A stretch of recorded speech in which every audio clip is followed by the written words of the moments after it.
I created a list, which I got from Wikipedia, and this is actually the world champions and world chess champions top players of the world. Now, a lot of you guys are looking at this list thinking, oh, well, Paul Morphy was never a champion. Why are you starting with him? The reason I'm starting with Paul Morphy is I believe he was actually the first recognized world best person. That's probably arguable. Could be arguable. Some might say it was Steinen. Some might say it was somebody else. But here's the actual list. And a lot of these names you might recognize if you've been around chess for a while. The first name that I recognize is the first one on the list. Actually, I recognize most of it. This one I do not.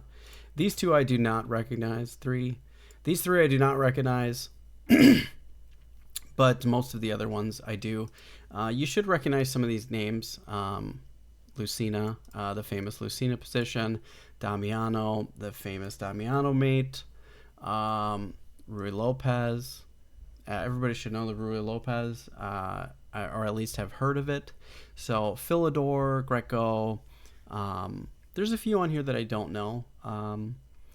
Howard Staunton, Adolf Anderson, I know. But I think Paul Morphy was really recognized as the first person in chess that was just well above everybody else, that's why I'm starting with him. Now, we may look at some of these other ones, but I think we're going to go from Paul Morphy, and then we're going to start going into all the world champions. We may look at Zukor as well, just because I think he probably has an interesting story, and he has tried to fight for the world championship a number of times. And there's been a lot of material on Zukor, so we might look at Paul Morphy, then Zukor, and then go into each world champion. And I'm going to start going through game collections. So this year, now I don't know how long game collections are going to last. I don't know if we're going to do 100 games, 50 games, 20 games. Depending on how popular or fun or enjoyable they are for everybody that wants to see them, or how well the videos do on YouTube or TikTok or Twitch or whatever. I might do 3 at a time, where we'll do Morphy, and then I'll do some from Steinitz, and then Lasker and Capablanca, or maybe we'll just go through. We'll do 10 of each. I don't exactly know how this scenario is going to go. I'm going to do 2 of Paul Morphy right now, and we're going to see how they go, and then we'll maybe jump into Steinitz. I have a book from Paul Morphy. Actually, I should just bring that up right here. Let's see. So I have, go to my Kindle library. I've got 2 books on Paul Morphy. Can you see them here? Yeah. So I've got Paul Morphy's Games of Chess, and then I have the Exploits Triumphs in Europe of Paul Morphy, Chess Champion. So I've got a number of games that I can go through for Paul Morphy, which I'm very excited about. So the first book that I'm going through was the Paul Morphy's Games of Chess. Now, as you can see, these are in descriptive notation, and if you haven't seen descriptive notation, this is going to look extremely foreign to you, but that's okay. I've converted all of it to algebraic notation. Not the whole book, but I've done the first 2 games so far. So since we're doing this today, I'm going to move this over. That should go away, and you should only see the chess champions at this point. It looks like. Yes. Okay, perfect. And let's move this here so now I can see the chat and everything. Awesome. Okay, so very good. So yeah, let's get into the Paul Morphy games. So let's change this to chess puzzles. Now, this game is, I should probably put text or something on the screen. I wasn't super prepared for this, but at least I have the game and we can go through it. So that's really good. The only thing I don't like about Restream, it does show that there's 2 people connected or whatever, but it doesn't show me who. but this will show me who. No, it doesn't show me there either. Okay. All right, either way. I guess since we're here, maybe I just try to figure out... DN Shadow, hello, welcome. How are you? I'm just about to get started. So thanks for coming.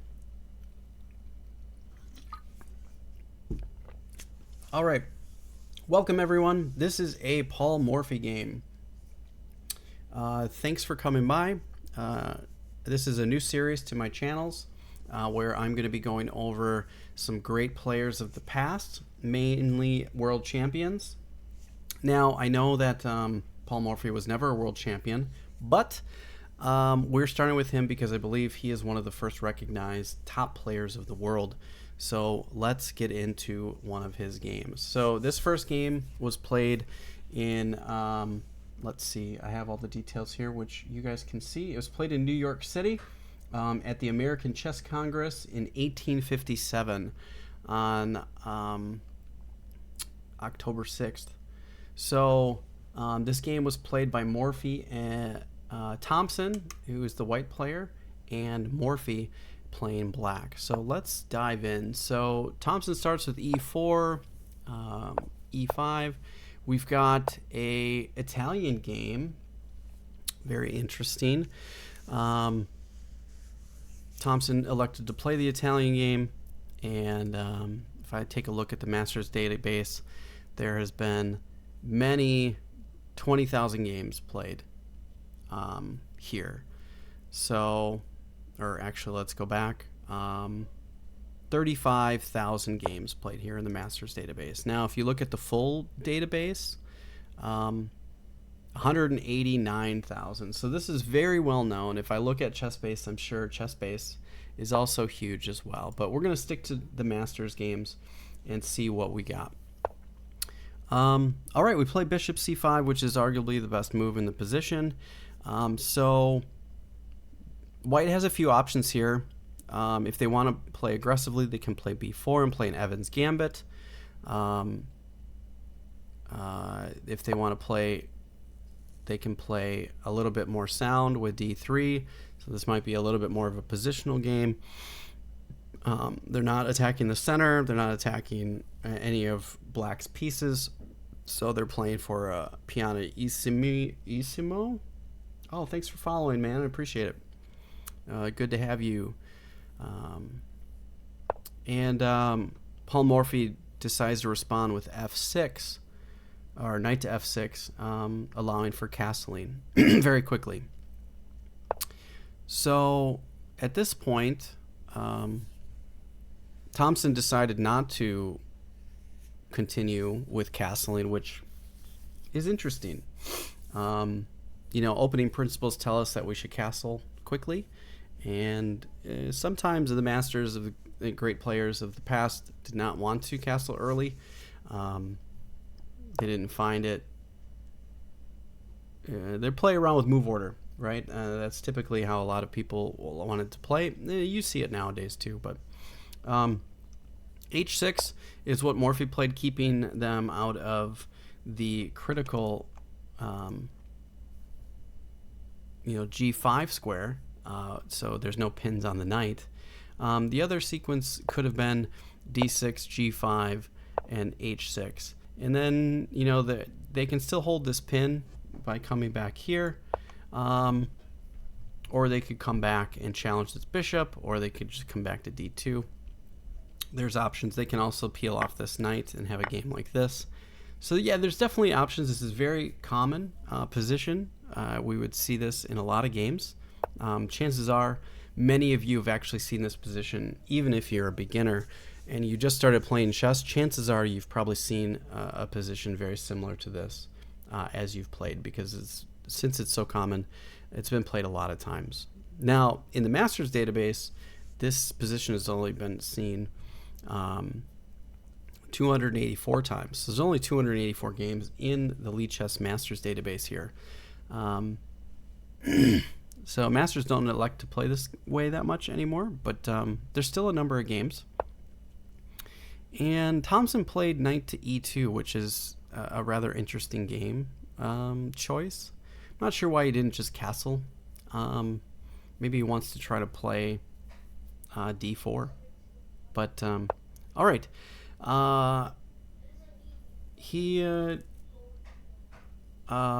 Morphy decided to play d6.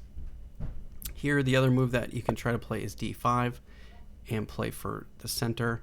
A continuation here. There is a game in the database here where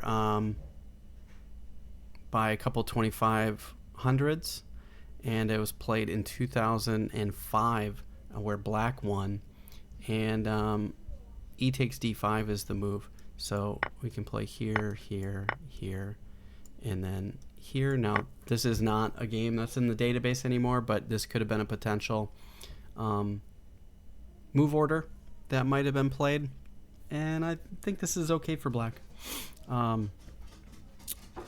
Another move here might have been knight to g3. This is still what follows the game that's still in the database, and it would have continued on. So interesting move order, but Morphy decided to play d6 instead, and Thompson is trying to go for the solidify in the center. I think he probably should have just played d5 or castled. So now we finally see castle. Thompson decides to play h3 and keeping Morphy out of the critical g4 square with it for his bishop. Morphy moves king h8. It looks like he wants to push his pawns and move his rook to g2 or g8. Sorry, my apologies. So we get knight g3, knight h7. I think Morphy really wants to expand on the king side, and Thompson still hasn't castled, so Morphy has seen this and he's got quick development. Queen to c2. This move I don't quite understand. So does I don't really get it. Why is Thompson playing like this? Like, why does he not castle? Is he trying to castle queenside at this point? It's kind of unclear. I guess the one thing that this does do is it does protect this pawn. So that's one thing. Morphy plays f5. Let's strike in the center since Thompson is still not castled. So we want to start gaining play. He takes f5 and d5. There's another line here that's shown in the book that could have occurred, which I still think is probably good for black because white's king is still stuck in the middle. It's not stuck. He can castle the next move, but he's got some issues to deal with. He can take here. That's an option.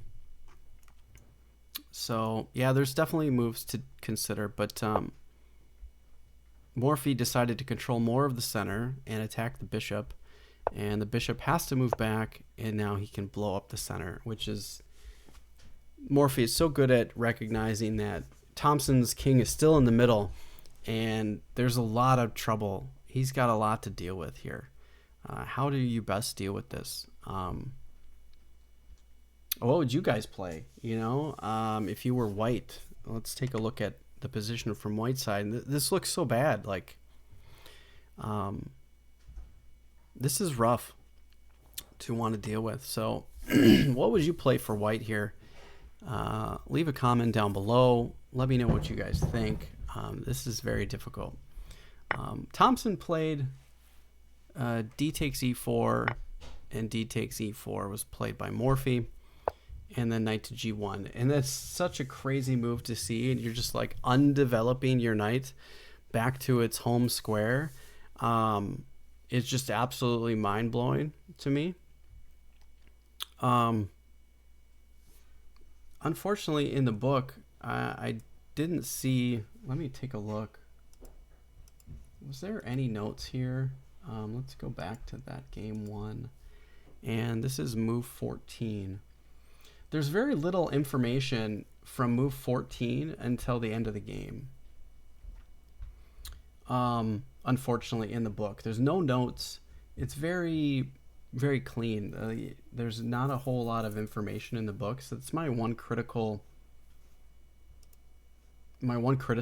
of the book, is that at this point, when things start getting really crazy, there's not a lot of there's no more variations to be looked at, other than the game that was played.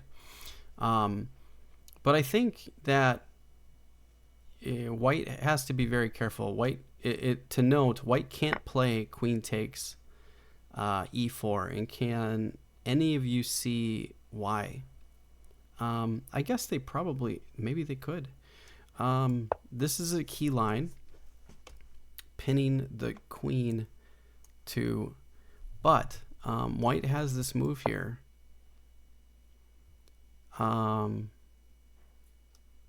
And I think this is a line that has to be considered and is very difficult to deal with. Now, Black can continue in this fashion.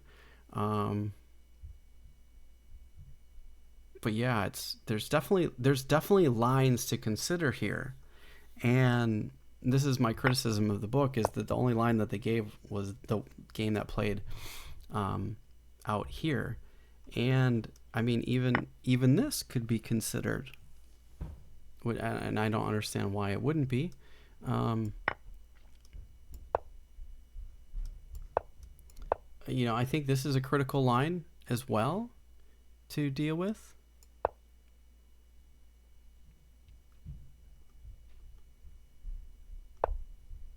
So yeah, I mean, there's definitely lines and things that could have been explored here that I'm just finding live as I'm looking at this for the first time.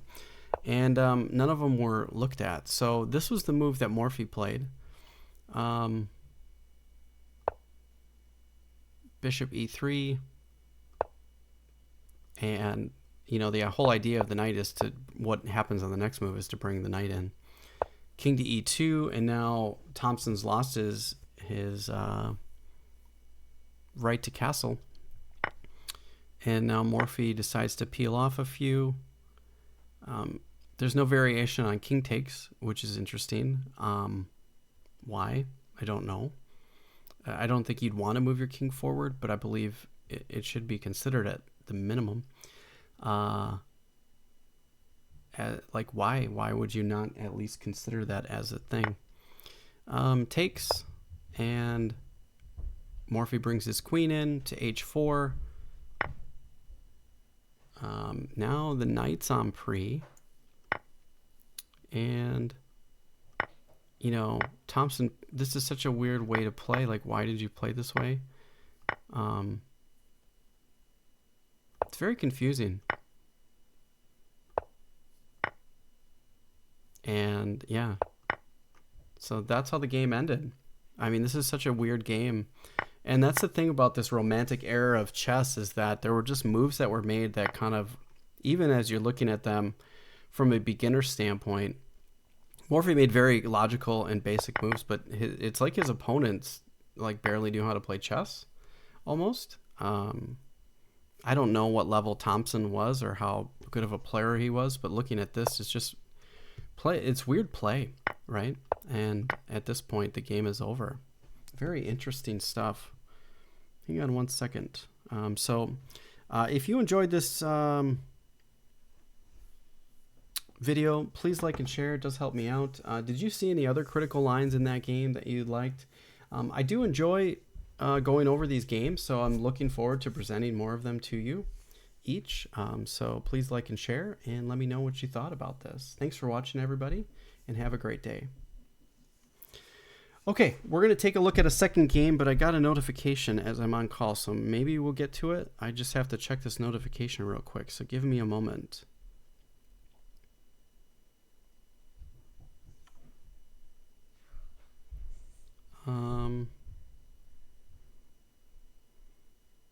Need QuickTime Player access for Windows. App that is downloaded does not have new video recording option.